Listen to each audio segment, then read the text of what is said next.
Hello, everyone, and welcome to the webinar. We are going to talk about CO2 extraction today and also the ancient extraction techniques in Ayurvedic medicine. And I'm very excited to have Jason Edwards on the webinar today. We're featuring him. He is the Chief Executive Officer and co-founder of Rebel Herbs, and has close to 25 years of experience in the natural product industry that has held virtually every sales position possible. He's worked with some of the biggest names I'm sure you guys are familiar with, New Chapter, Barleans, we have Gaia on there, Organic South. That's just to name a few. And Jason has a history of being in the US Army for about 10 years, and really that experience in training and leadership has helped him with his endeavors in the natural product industry. So I just want to make sure everybody can hear us. Jason, do you want to go ahead and say hi? Hello, everyone. It's good to be here, and I'm looking forward to learning some about extraction. And if you guys can just let me know that you can hear us and see the PowerPoint before we move forward, that would be great. All good, thank you.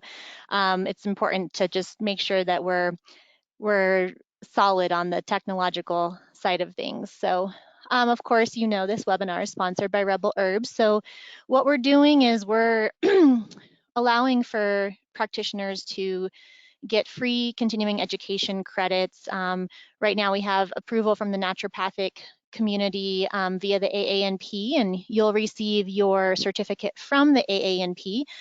It could be up to a month, but if you're in the middle of renewing your license, send me a personal email and I'm happy to kind of expedite that. We also have approval from the Ayurvedic community through NAMA, and that's for PACE credits. And we are working on looking into the Doctors of Oriental Medicine credits as well as chiropractic. So that is in the works. We're trying to reach as many practitioners and be able to collaborate together moving forward. So my name's Dr. Sweet, and there's my email if you have any questions. And I'm a naturopathic doctor and Ayurvedic practitioner if you haven't had an opportunity to join a webinar that I've done in the past. So this is a little bit about the presentation overview. I'm going to do some introduction about extraction techniques from an Ayurvedic perspective and some of the ancient techniques that have been used for over 5,000 years, a little bit of overview about constituents, and then I'm going to turn it over to the expert, Jason, to talk about supercritical CO2 extraction. And then we'll kind of look at another process, the dual extraction, where you're getting the full spectrum of the plant, and kind of go back and forth. And we will definitely make sure there's time for questions. But if you have questions post-webinar, feel free to reach out at any point in time. So, there's lots of different ways of extracting medicine from herbs. We have just water extraction or making tea. We can use alcohol. There's a distillation or making essential oils. We do lipophilic extractions using oil. And then some of the other ones are honey or glycerin. Those are often, at least glycerin, maybe mixed with something else. And then we're going to talk about the supercritical, which is a supercritical fluid, but we're using specifically CO2, and we'll talk about why that's important and what the benefits are of using that gas in particular. So Ayurveda, the science of life, this is just a super brief overview, but it translates to the science of life, and it's been practiced in India for over 5,000 years. And it's about the elements that we have in nature, and that those elements are inside of us, and that we're interconnected. And so, we're basically this microcosm of the macrocosm. So a little bit about Ayurvedic extraction in particular. Ayurveda loves oil. We'll talk more about that. Sesame is a very common oil that's used. It's tridoshic, meaning it's good for all the different constitutions. They often use milk and sometimes buttermilk. They make fermented wine or different fermentations with herbs. We have ghee, which is clarified butter. And then, of course, we have water, and there's a little bit of a shocker, but we'll talk about it. Cow's urine is also another extraction method. So oils, these are our lipophilic extractions, meaning all of those compounds, you can think about water and oil not mixing, right? So if you have these lipophilic compounds in a plant and you use a fat or oil, it's going to pull out those compounds. So Ayurveda loves oil. And why? Well, oil is really grounding and calming for the nervous system, and it balances vata. And really, it's used in the panchakarma, which are the different cleansing techniques. We have nasya, that's using oil in the nose. Basti is a general term. You can do basti on any part of the body. But up on the top right, you can see there's kati basti happening. And really, it's just making a dough dam out of water and flour. And then they're adding this medicated or herbal infused oil to this dam and allowing the body to soak it up. And then they add more warm oil that's infused with herbs. And it's this really beautiful treatment. Natrophathic is a treatment for the eyes. That one we don't use medicated oil, but we use herbal, or sorry, not herbal, we use just plain ghee. So ghee is the right pH, and it's really powerful in cleansing and detoxifying for the eyes, and people's eyesight actually gets better after using it. And so it's a really interesting treatment. It's, not painful. Just when you're looking through it, the world becomes kind of yellow. So, and then Shirodara, if you've never had this treatment before, I highly recommend it. It's amazing. It's warm oil dripped continuously on the third eye, very relaxing, calming for the nervous system, good for insomnia, good for headaches, good for just people who are stressed out. So really grounding. I got that treatment at the Ayurvedic Institute in Albuquerque and literally could not drive home afterwards. It's very sedating. So just to keep that in mind. Okay, Ayurvedic herbal infused oils, it's a little different than maybe what you learned about if you went to school and learned extraction, where maybe you're just putting the herb in warm oil on the stove, or maybe you're putting it out in the sun, but protecting it from the UV rays.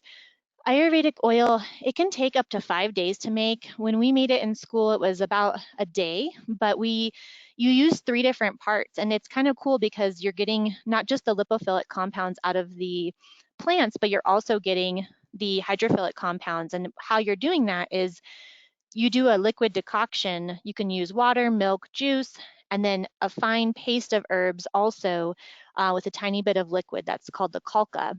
And then you have this oil base, and there's a certain ratio. But basically, over time, you're infusing the herbs into the oil, evaporating all of the liquid so that it won't go rancid. And you end up having this really potent Ayurvedic infused oil. And this process is recognized by the Drug and Cosmetic Act as well as the Ayurvedic Formulary of India. So then we have ghee. So ghee is clarified butter, meaning all of the milk solids are taken out.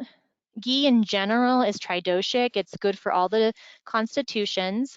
It's helpful for the digestive fire we call the Agni, and it really stimulates the vitality and immune function. So we call that ojas. And you can think about all the herbs that we've talked about in these webinars so far, the Rasayana herbs. These herbs are a similar concept. And so this building of vitality and ojas is what ghee can do. And really it's a tonic for the mind. There's of course healthy fats in there. But any herb that's put into ghee is said to be more potent, and it increases the bioavailability of those plant constituents.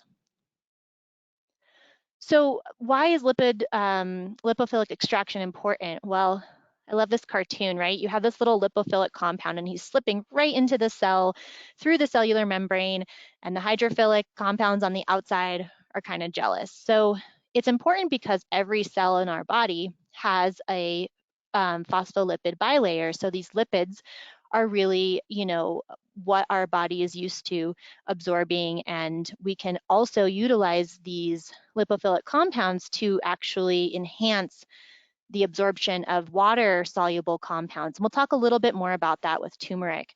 So easily crossing the GI tract barrier and blood-brain barrier. and enhancing, like I said, the bioavailability of those water-soluble molecules. So milk and buttermilk, I'm sure you guys have all heard of golden milk, and it's kind of a hot thing right now, or it's great for winter time when you want warm beverages. But it's really using this fat in the milk, and maybe you're adding ghee to kind of pull out these extra constituents and make the curcumin and the turmeric more available. So you're getting these turmerones in that. We'll talk about that in just a second. In Ayurveda, in general, you want warm or room temperature beverages as to not upset the digestive fire. And then they also use buttermilk. And you can use a lot of different herbs in Ayurvedic buttermilk to help digestion, to replenish the GI tract, to treat any condition. They say that in the ancient texts, if you have a glass of buttermilk a day, you will be disease-free. And buttermilk is, not just something you go and buy at the store. Ayurvedic buttermilk is actually taking a whole fat yogurt, adding some water, and then blending it so that they separate. And that's sort of how you create an Ayurvedic buttermilk. And then you add your herbs and stuff into that. So you're all familiar with turmeric. We use the rhizome, we use the leaf, but the rhizome, that beautiful orange color, there's a lot of different properties that we use turmeric for, and I've listed some of them here. And also just to be careful if patients are on any sort of anticoagulant or hypoglycemic, if they're on type 2 diabetes medications. And it can actually increase effectiveness of statins. So not a bad thing, but just to be careful of that. So there's a lot of hype, of course, about curcumin. And what the challenge with curcumin is in general, it has a poor bioavailability. So you need to have really high doses. Those high doses can be expensive. And so what this study showed was they were looking at cancer cells in the colon, and by actually having the presence of turmerones, so turmerones are the lipophilic compounds, where curcumin is actually a hydrophilic compound. But by having both of them, so thinking of this wisdom of the plants and having that larger spectrum, it actually increased the bioavailability of the curcumin by just having those turmerones in there. And they were able to, see that it went into the cells, and then the turmeric was able to do what it's meant to do, which is help our immune system and be able to fight any sort of abnormal cell growth and that sort of thing. So just Jason will talk a little bit towards the end. We have a graph that kind of shows this as well, so it'll be easier for you to kind of imagine.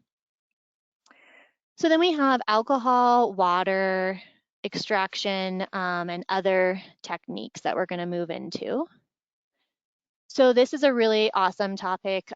There's herbal fermentations, and also the idea that just by fermenting herbs, you're increasing bioavailability, you're helping to sort of build the blood. These are also rejuvenative tonics or rasayanas. It's not about the quantity or trying to have a mental status change with this wine. It's really about the medicinal properties, and sometimes the older the better when it comes to these ferments. So Asava and Arista are the names of these fermentations, and then there's some very specific ones. And if you have an interest in this, I'm trying to find my cursor. Okay. This is an awesome article. Not only does it explain the overview of what these are used for, but it tells you how to make it, and it goes through what they use for the fermentation process. They actually use a specific flour, and then that's high in sugar, and they sometimes add jaggery and different things. But it's really amazing because it kind of walks through the whole process, and then talks a lot about the different properties of each of them. So for the different herbs that you would use, here is an example of the 29 they talk about. So the name of the fermentation, and then what it's used for. And it's really amazing. When I was in India, we traveled for 50 hours total. We left the United States, went to Delhi, got stuck there because there was fog. And then we had to go on a bus for like, oh my gosh, anyways, it was the longest, it was 50 hours of travel. So when we got to northern India, I, of course, my luck had it that I was right in the middle of my cycle, and I was having some really big challenges just with traveling and just some heavy bleeding. And, maybe this is TMI, but you're all healthcare practitioners, so I'm going to share it with you. And I was able to try the top one, the Ashoka Rishta, and it was amazing. It was just a few doses, maybe 2 doses, 2 ounces each for 2 days, and my symptoms went away. So I really believe in the power of this medicine. If your patients are open to having an alcohol extraction, it can be very, very potent to have this fermentation of these herbs. So, of course, we know that there's also just water extraction or making tea. I'm not going to talk in detail about these, but if you think back for some of the NDs that are on here right now, in school we learn, of course, that there's a really great benefit to having this sort of daily tonic and having hot tea. And then we learn about using room temperature water or doing more of a cool infusion to pull out polysaccharides, like with marshmallow root, if we're really trying to go for that slippery kind of healing for the urinary tract or GI. So, even just having hot versus room temperature or cold infusions is going to pull out those different constituents. And so, the challenge with water extraction is just the potency and patient compliance. You got to be pretty regular, and getting a really potent dose of just a tea can be challenging. High processes also, or temperatures, can also deteriorate some of the, um, active constituents. So like when you are brewing your tea and you want to put a cover over it so that you can hold all those volatile oils in, that sort of thing. So, and then we think about shelf life and degradation or oxidation when it comes to just liquid or water extracts.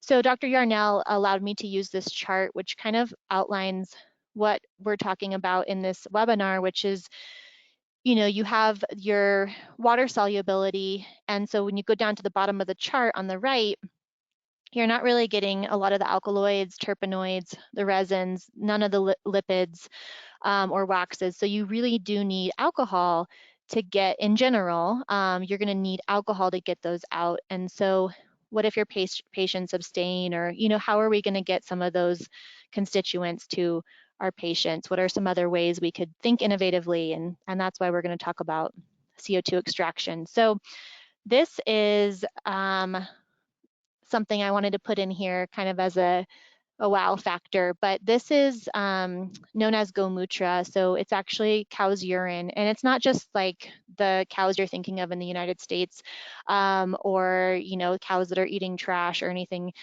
but these are wild cows that are living in the jungles of India, and what they're doing is they're eating medicinal plants because they're having this full array of food just by kind of scavenging. And it's been a therapy that's been used for thousands of years. And so it's known to be really good for the immune system. It's helpful for just kind of replenishing minerals. And so I'll read a little bit about what I found on the research for gomutra. So this was actually pretty comprehensive, but I'll just kind of do some highlights here. So really they looked at the antimicrobial activity of cow's urine, and they were looking against gram-positive and also negative bacteria. So some of the things they looked at were Klebsiella pneumoniae, E. coli. It was also antifungal. And compared to amphotericin B and some other pharmaceuticals, it was just as effective, which is really interesting. I'm sure patient compliance would be maybe a bit challenging, but they actually distill it, and it's this apparently not so bad. It can be pleasant. There's in general 95% water, 2.5% urea, lots of minerals, 24 types of salts. There's hormones and 2.5% enzymes. So it also contains iron, calcium, phosphorus, carbonic acid, nitrogen, ammonia, manganese, sulfur, phosphates, potassium, amino acids, enzymes, lactose. It's got a lot of different things in it. But what they were looking at too was just really the ability for cow's urine to improve immunity. And so it's got antioxidants, so it helps for, scavenging those free radicals, and chemopreventive. So it was actually, there was a study done where they were looking at its ability to potentiate different chemotherapies. And so it was actually helping these therapies be more effective. And, the different conditions they talk about are just immune compromise, cancer, hormonal or psychiatric illnesses, and just being able to really help with those different conditions. And so with that interesting tidbit of information for you guys, I'm gonna go ahead and pass it over to Jason so that he can talk about the real reason we're here, supercritical CO2 extraction. I don't know. The cow urine extraction sounds pretty interesting. Isn't it amazing the technological advances that folks 3,000 to 5,000 years ago were able to do with the tools that they had at the time? When we look at CO2 extraction, it's just a new way of removing the fats from a plant. And when we go back to those compounds that you were talking about earlier, the lipophilic and hydrophilic compounds, we look at the Latin roots, and lipo means fat, philic means loving. So all the fat-loving compounds, that's what we're focused on when we're talking about supercritical extraction. It's been around for quite some time, and actually been used in beer production in Germany for over 40 years commercially, and is quite broadly available for other types of products as well. When we look at food consumption, flavoring that has some longevity is what commercial production is all about. But the consumer is looking for natural ways to get that, and CO2 extraction allows us to pull the flavors out of plants. Cannabis growers look at CO2 extraction as an awesome way to pull out the cannabinoids, because it also pulls out those terpenes that give the smells and the flavors that cannabis users are typically looking for. And we've found that flavors and aromas, those compounds within plants, also have a great therapeutic value. Again, it goes back to the fact that lipids are much more bioavailable, easier for the body to suck in and utilize, and very often we can use that lipophilic activity to bring along those hydrophilic compounds, which have a whole host of great benefits themselves. So CO2 extraction is also called supercritical extraction. It's also called supercritical fluid extraction. And I've been talking about this for a good number of years with folks all over the world, and everyone who's, from, people who are very well versed in extraction, all the way through to folks that don't have any experience with extraction, and it's a totally foreign language for them. But essentially what you're doing is you're taking carbon dioxide, which we exhale, plants inhale. We're putting it under very high pressure and keeping it kind of at room temperature. And what happens whenever you concentrate the pressure onto CO2 is it'll take on a fluid state. So if any of you have ever been in the restaurant business, you've probably purchased CO2 or been involved in handling CO2 that's used to carbonate drinks in the field of gardening and agriculture.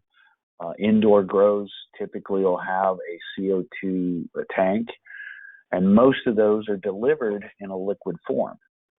So it keeps that CO2 under pressure of at least 1,070 psi, like the chart here is showing. Now, once we go to a higher pressure, at 1,000 psi, it's kind of a liquid state. The CO2 is in this liquid form. But the term supercritical means you're taking it beyond that critical mass so that it loses its stability and it stops being either a liquid or a gas and becomes a compound that vacillates back and forth. So keep that in mind as we talk about it. That vacillation back from a liquid to a gas and back to a liquid and back to a gas helps it penetrate the material and pull out the compounds that we're looking for and release them from the fiber and the starch. So CO2 at this pressure, and we maintain a temperature, and these temperatures are different for every product. So slightly different temperatures, slightly different pressures. But generally speaking, we're talking about just above room temperature. So we're not boiling them. We're not exposing them to a solvent chemical. Most common solvents for lipophilic compounds would be hexane and acetone. And you don't have to look very far to see that. You can go into any of the literature, any of the research that talks about extracting a plant, and very often it'll identify hexane extracted or acetone extracted. For the last 20 plus years here in the United States, we've been marketing products that are CO2 extracted because it's solvent free. There's no harmful residues left. As you might imagine, to get the hexane out of an extract, you have to heat it very high. That heat evaporates the hexane or the acetone off and leaves behind the extract. We also found residual residues in those types of extracts. You can't get away from it. There's going to be a little bit of hexane, a little bit of acetone still in that extraction. With CO2, all you have to do after the extraction, and we'll talk about this later, is take the pressure off. The CO2 turns back into its gaseous form, and it'll bubble right out of the product. And even if there's residual CO2 left in the product, that would be exhaled by the body. It's not going to be something that's going to cause issue or harm. It's also not flammable. The other types of extraction, like hexane and acetone, those are both flammable, and hexane is combustible. And some people are using propane and other types of explosive gases because they also act as a solvent. So let's go ahead and see the next page. The CO2 extraction has been used in a lot of different areas. The decaffeination of coffee was one of the first adopters, very early adopter. The reason being, when you look at coffee, it's a flavor profile. And if you're using hexane to extract the caffeine, you're going to end up with a little bit of that chemical flavor left, and it's going to ruin some of the efficacy of the extract. Spice oils, also essential oils often are extracted using CO2 extraction. It's not commonly used for vegetable oils that in bulk. It's used for higher price oils because, again, when you extract something that is very valuable, you don't want to have to heat it up to boil off the hexane. Deodorizing oils and fats. Some of you might know of a plant called Pongamia, which is a legume, and the seed from this is very often used to create a vegetable oil that's commonly used in India and some developing countries, but it smells pretty bad. Well, we can do a standard expeller pressing, get the oil from that, and then we can run it through CO2 extraction and deodorize it. That gives us a lot more benefit, a lot more versatility with the oil. That particular oil has a sunscreen potential of about 30 SPF 30, so that's very beneficial. All natural, and you don't have to do anything else to it. Just the benefit of being able to deodorize it makes it usable in a commercial setting. And so you can see all the rest of these listed down here. I want to hop down to hops, because hops is really, that's the birthplace of where CO2 really got a hold in the extraction world. Because hops was such because beer making was such a competitive industry in Germany, they began to use CO2 extraction because, again, you could get flavors out without that chemical aftertaste. Later on, the cannabis industry looked at hops because they're very similar plants. They have very similar terpenes and aromas and flavors.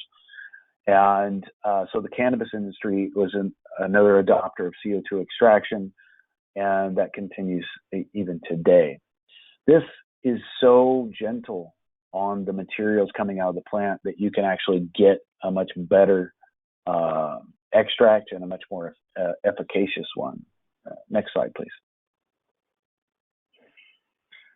So this is a rudimentary explanation of it, and the process is very complex, as you might imagine. But what we do is we take raw material, we dry it to about 10%, we grind it to about a 60 mesh, and then we put it into a chamber that's sealed tight.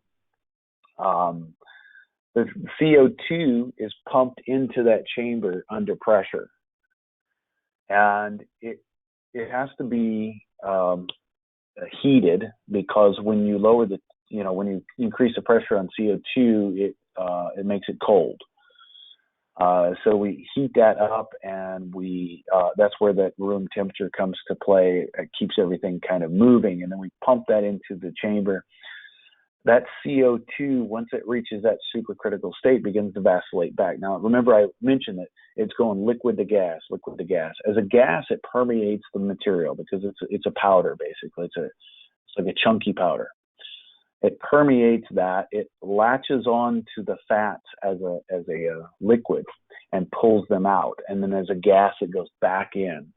And so it's this vacillation back and forth. And if you watch the pressure gauges on the machine, you'll see that the temperature the pressure will drop and accelerate about 100 psi, maybe just a little bit more, back and forth. And that is pulling those lipid compounds out of the plant material. Now, once that's done, that material falls to the bottom, that lipid compound falls to the bottom. It's put into the pressure kind of moves it into a receptacle. And then the CO2, the pressure is taken off of that.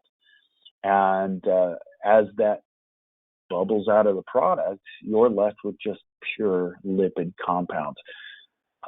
Much like when you open a can of beer, the sound that you hear, that is the release of that CO2.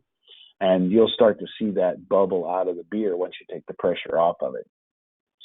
So that leaves you with nothing less than a pure, chemical-free, unobstructed, very potent compound that can be as high as 250 to 1. Next slide, please. This is a chart, and I'm a visual guy, so I do much better with charts like this. So the tank that says CO2 on it, that is a holding tank for CO2. The raw herb chamber is that sealed chamber that we were talking about. So a pump compresses the CO2, pumps it into there, and you follow the arrows through. So once the pressure is relieved, the plant extract falls into the receiving receptacle, and we recycle our CO2 until we change products. And this is very common practice. Most companies, if they're doing ginger, they'll do ginger for a couple days or a week, and they'll recycle that CO2. Now, the CO2 will pick up a little bit of flavoring and a little bit of aroma. So once we switch compounds, we'll blow off that CO2, and then we'll restock with fresh, clean CO2. Next slide, please. So with CO2 extraction, we find that it's a step up from ghee because it's controllable and scalable more than anything.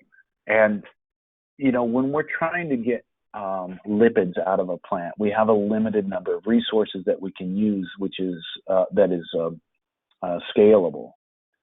Now, if you're the type of practitioner that's doing it on a desktop, you're just making enough product just for your clients, then it's feasible for you to do a ghee extraction and bottle them, and then use them one at a time, hand them out pretty quickly so that they don't go bad or lose their potency. But for scalable economies, where we're going to purchase a product that we know is good quality, that has good sourcing, that can be produced in mass, we have to use something that's scalable. And up to the point of where CO2 extraction became more commercially available, that was just your hexane and acetone extracts. So with CO2 extraction, we can remove those residual solvents. We can improve the flavor of different compounds. We can improve the bioavailability of it. CO2's grass, generally regarded as safe. So, it is definitely something that can be consumed without fear. If it's, once we release it into the air, again, our plants are snapping it up and converting it to oxygen. We keep that temperature very low in comparison to most common extractions. Again, if you're using hexane, you have to heat that product up to about 200 degrees Fahrenheit to start evaporating off that hexane. You have to leave it there for quite some time to get all the hexane out of it. With ours, you're going to keep it at around room temperature. It's about 85 degrees or below. Then we also seem to get a much longer shelf life out of something that has been CO2 extracted as in compared to a hexane extraction or some of the other types of solvents that are being used. Next slide, please.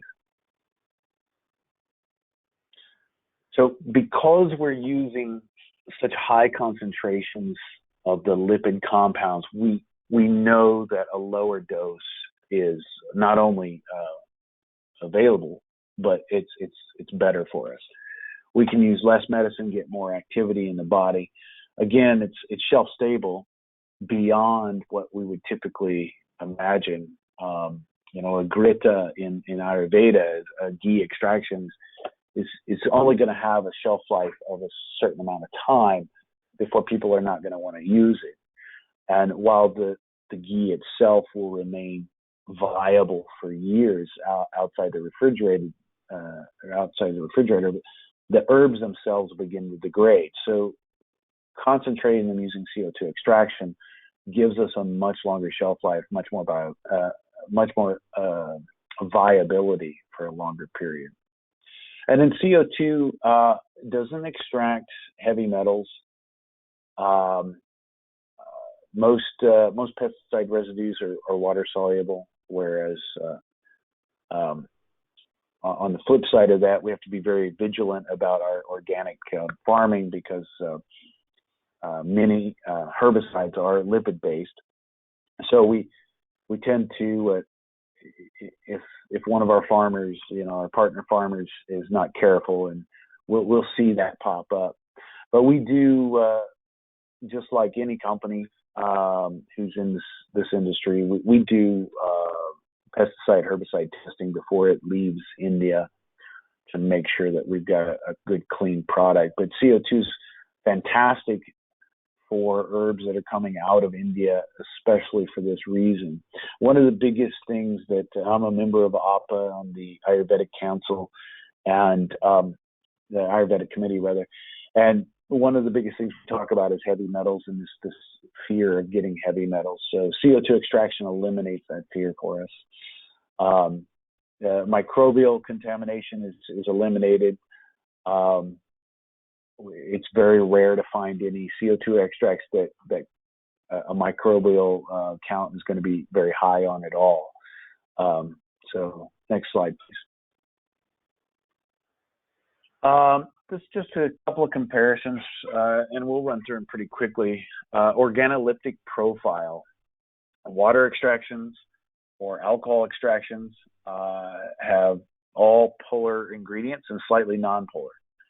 Supercritical contains slightly polar and all non-polar lipophilic ingredients. And you'll see a chart here in a minute that kind of highlights that. Retaining the temperature of sensitive ingredients. Temperature-sensitive volatile ingredients can be destroyed with temperature as high as 80 to 100 degrees Celsius. When you're looking at water and alcohol extraction, you still have a fear of some microbial growth, so that's why you have to have a higher temperature. Volatile temperature-sensitive ingredients can be retained in the extract because we're processing at a much lower temperature, 35 to 40 degrees Celsius. Structural changes happen in water and alcohol extracts because we're doing, high heat and using those temperatures to pull more out of the plant. Because we're using an inert solvent in the CO2 extraction, those bioactive constituents have no structural changes at all. Go ahead, next slide, please. Again, heavy metals can come out very readily in water extractions and alcohol extractions, but CO2 extracts are heavy metal free.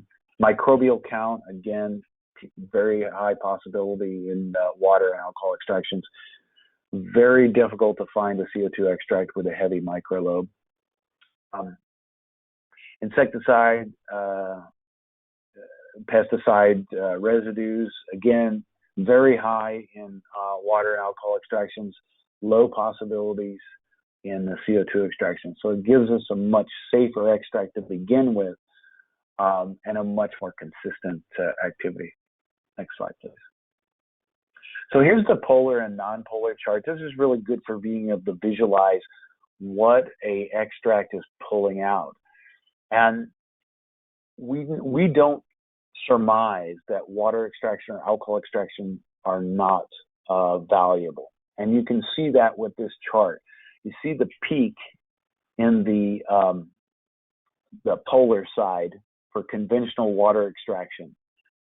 That peak is not there on alcohol, and it's not there on CO2. The next one down, the alcohol extraction, that peak, again, is a different peak, and it's different constituents coming out of the plant. So those are your hydrophilic compounds that come out on that polar side. Now, CO2 extraction, you can see that it's a much broader swath of the active compounds, but it is heading towards that nonpolar side, and it pulls all of those compounds out. You can still have benefit from the other extracts. It's just CO2 extraction has a much broader sense of activity. Next slide, please. So when you look at CO2 extraction, there's a lot of research out there on it. We talk about how it's beneficial. This is a great little study that demonstrates the difference in bioactives from different types of extraction, and it compares CO2 extraction to other types. Next slide, please. Here's the short of it. You can see from the CO2 extraction, you have as high, if not higher, of all those compounds, and you don't have to use alcohol or water. There's no damage to it. The compounds that traditionally are very difficult to hold on to can sometimes be captured through CO2 extraction without degradation, like the catechins and the rutin and all that. Those have a short half-life when you're talking about flavonoid longevity in the system. CO2 extraction allows us to have a longer shelf life for those. So supercritical fluid extraction on plants, flavors, and fragrances. This is a long, this is a nice presentation talking about what you can use it for in terms of flavors and fragrances. And this is always a question. This study was out of Italy, and next slide shows you the kind of the outcome of it. Some of the flavors and fragrances that we can pull out using just CO2 extraction and sometimes using a co-solvent as well. And you'll have a chance to look at this a little more. I think we've got some more material to cover though. So next slide, please. This is the antibacterial activity list, and these are all plants that were supercritically extracted and showing a substantial antibacterial activity. This makes it great to add, say, for example, rosemary oil or white grapeseed oil into a formulation that will inhibit bacterial growth or microbial growth over time. Next slide, please. Just real quickly, these are 5 common herbs that we use, and you can see the antioxidant results and the anti-inflammatory results based on the inhibition of 5-lipoxygenase. And this is the first one, curcuma longa, is turmeric, oxysum sanctum is holy basil, Saccharomyces officinalis is ginger, umbilical officinalis is the amla, and bacopa, of course.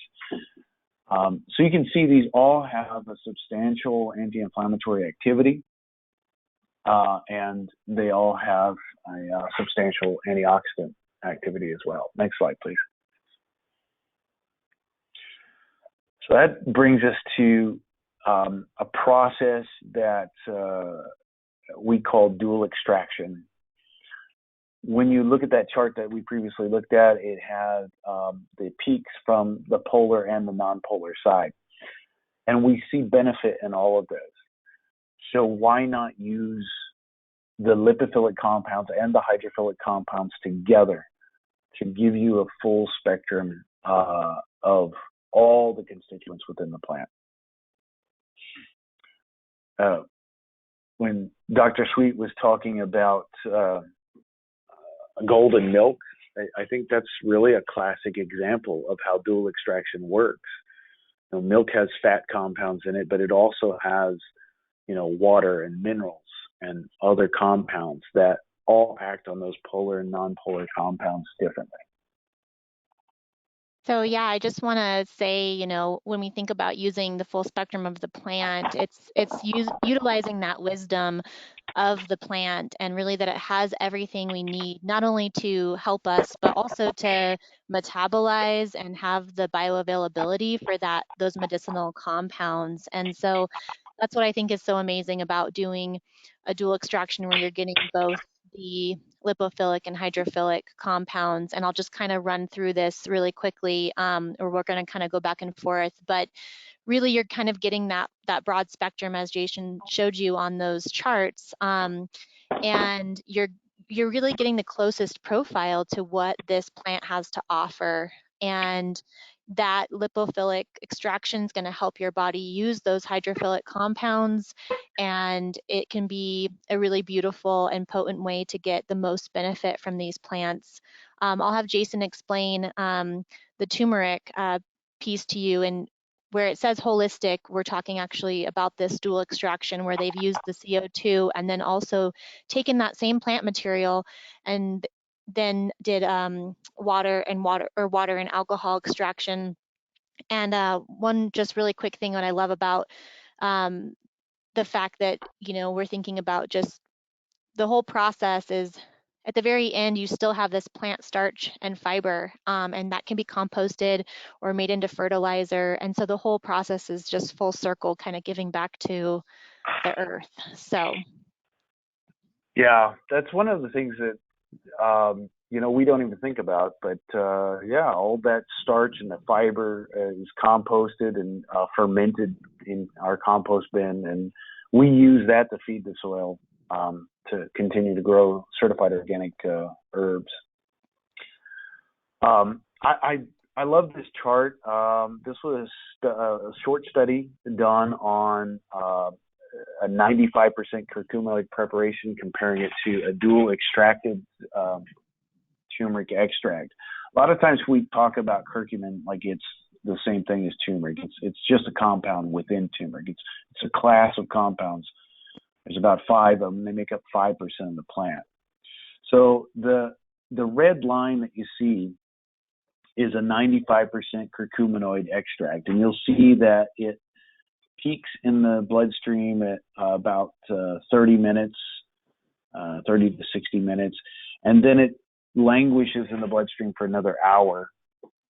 The green line is a standard curcumin, so that's not a 95% curcuminoid.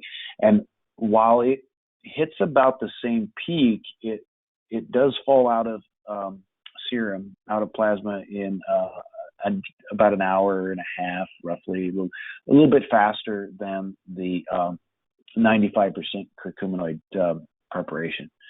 The blue line is our dual extracted turmeric, and dual extracted turmeric has the turmerones that Dr. Sweet was speaking of earlier. Turmerones are the lipophilic compounds found with the turmeric. They have their own anti-inflammatory activity. They have a lot of medicinal qualities. They stimulate the regeneration of neurons by as much as 85%. They're known as aromatic oils. And you'll see there that blue line peaks at 20 minutes, and it is 3 times the peak of 95% curcuminoids. And then it falls promptly out of serum at about that 60-minute point. So it's getting pushed into the tissues. The more quickly it gets pushed out of plasma, the more quickly the researchers say it was getting pushed into the tissues. So we see that while curcumin is not the key item in this formulation, it is the key indicator, and that's what we were measuring in serum here, was the curcuminoid levels in plasma. So this kind of lets us know that we're getting much better bioavailability and much faster absorption, better retention too.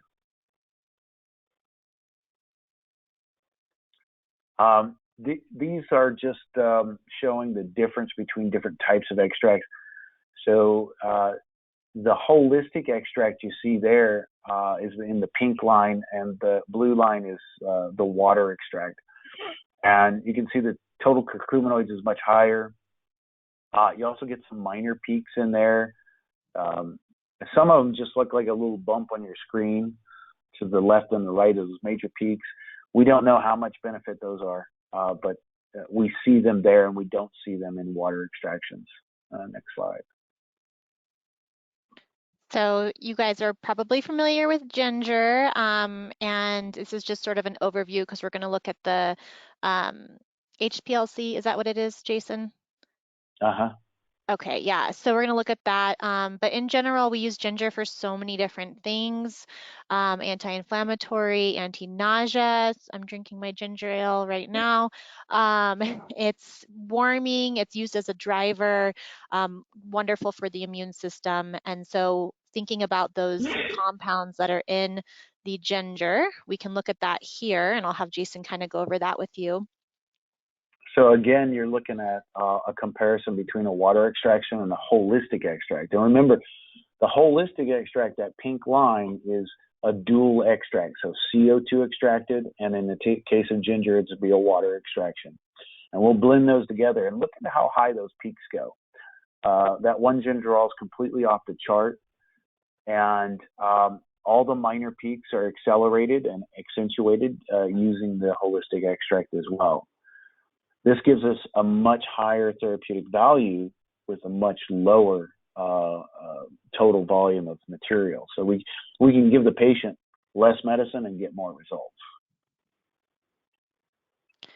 And then we're going to talk about ashwagandha next. This is probably one of my favorite herbs. And you might be familiar with it. We've talked about it in a few of the webinars, but it is one of our rasayanas. It's wonderful. The research out there is great when it comes to decreasing circulating cortisol, which then, of course, gives your patients the feeling of more calm and, being able to sleep better and just deal with life. But when you're decreasing that cortisol, it's going to help with our sex hormones by increasing DHES.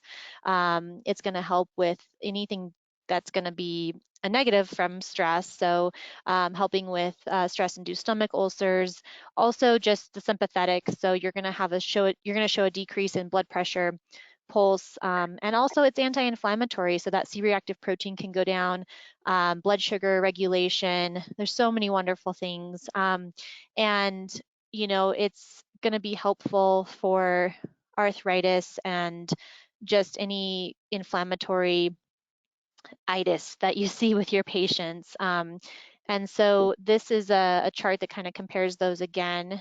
And do you know, Jason, if it's the withanolides that are being shown here, or? Yeah, this is not comparing the dual extraction. This is the CO2 compared to the hydrophilic or the hydroalcoholic. So the red line is an alcohol extraction. Each one of those peaks represents a major constituent, and the green line is the CO2 extraction. And all the major peaks there are withanolides. There's a whole class of withanolides. I can't remember how many's in there. It's like 12 different withanolides. But that's the only compound that is in enough quantity in ashwagandha for us to actually use to measure its efficacy. So that's what we measure. Okay, great. And then here's just another research study kind of showing the same thing, but I actually was able to find one where they were using a full spectrum extract and, just showing that it's helping patients not only with their subjective feelings of anxiety and stress, but also they were doing blood draws and checking circulating cortisol as well. But I'm going to move on so Jason can talk to you a little bit about potency.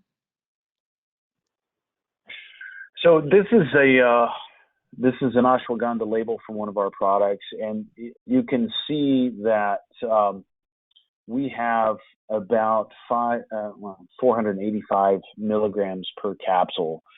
And I've had practitioners ask me before, hey, I can get 600 milligrams from this company or that company, and this and that. And what you want to do is you want to be the label reader. You want to look at it and make sure that you're getting what you're looking to get for your patients. This particular product, we're very confident in our analysis of it. It's about 11 times the potency of a standard root ground and dried. So if you have a product that doesn't say it's an extract, and it has 1,900 milligrams of material in it, you can compare it to this and say in one capsule, you're getting, what is it, 5,300 milligrams worth of value, because it's 11 times the active activity of the same amount of dry powder. You also want to make sure that everything is certified organic. A lot of companies are kind of mixing organic and non-organic to lower the pricing. These are all just kind of tricks of the trade. What's so beautiful about the process that we're using is that we're taking out the starch and the fiber. If you're familiar with baking and pulling material out of a starchy vegetable, sometimes you have to beat those starchy vegetables to get the fiber out of it. That's what we're doing. We're getting that starch and fiber out. Starch and fiber take up the most amount of room in a capsule. So a smaller is a lot better sometimes than bigger. In India, it's very typical to have one capsule a day as a dosing kind of rule of thumb. In the United States, it's two or more, and that's because we kind of always think that more is better, but you really don't need to. Not with these types of extraction methods, because you're getting such a potent and much more bioavailable product than you would with just the standard types of extracts. So these are the resources. Like I said, most of those are full text. And if you have any questions, we're basically at the end of the webinar, but Jason and I both have a few minutes. If there's any particular questions that you might have regarding extraction, CO2 extraction, and of course, if any questions come up post-webinar, you can always reach out, dr.sweet@rebelherbs.com. And I'll just kind of make sure I check okay, we have one comment, CO2 and the vapors. Jason, do you want to talk a little bit about the vapors that we have, which is a pretty unique delivery method? Yeah, CO2 extraction is again pulling out the lipids from the compound. So we took straight CO2 extracts and blended them to create herbal vapors that can be inhaled. This mimics a therapy in Ayurveda called Dhumpan, and using just the straight CO2 extracts, the pure plant extracts in the oil base, means that we can heat them up to a fairly low temperature, about 250 degrees Fahrenheit, to get them to vaporize. This improves on the original Dhumpan because we're not combusting. That starch and fiber that I talked about, it comes out whenever we extract. To get rid of that, if you're using, flame, you have to combust it. So ancient Vedics were taking raw ashwagandha or whatever and grinding it up, putting it in a pipe, and then lighting it on fire, and that would burn off the starch and fiber. And the folks could inhale the withanolides and all the other compounds, but they got a lot of that combustion in there as well. So they had the polycyclic hydrocarbons that we're trying to avoid. Now, modern vaporizers aren't necessarily much better. They've got a lot of chemicals added to them, and they're overusing nicotine and such. But when we look at our vapors have no chemical solvents used, no chemicals added to it. It's a pure plant extract. So that's what you want to look for if you're looking for an inhaled version of the plants. You want to look for something that's pure and that's not going to be combusted. No vegetable glycerin, no propylene glycol, no synthetics. You don't want any of that in there. Definitely don't want any diacetyl or any of the derivatives from that. That causes popcorn lung. So you always want to look for that pure plant extract, and that's what CO2 is really good at. Great. So I'm not seeing any other questions at this time. I just want to thank everyone for being here today and for continuing to join us for these webinars. And like I mentioned in the beginning, Rebel Herbs will send out any Ayurvedic certificates, but the AANP will send out the others, and we'll keep everyone posted on how we progress with the other healthcare professions. We're just really grateful that we can all come together and collaborate and be able to, talk about these new and innovative ways of extracting and, keeping in alignment with these traditions, I think is the really beautiful thing about CO2 extraction.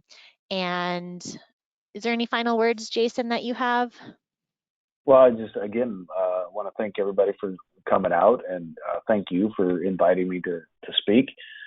Again, if you have any questions after we close up, don't hesitate to email us, and we're happy to answer those questions.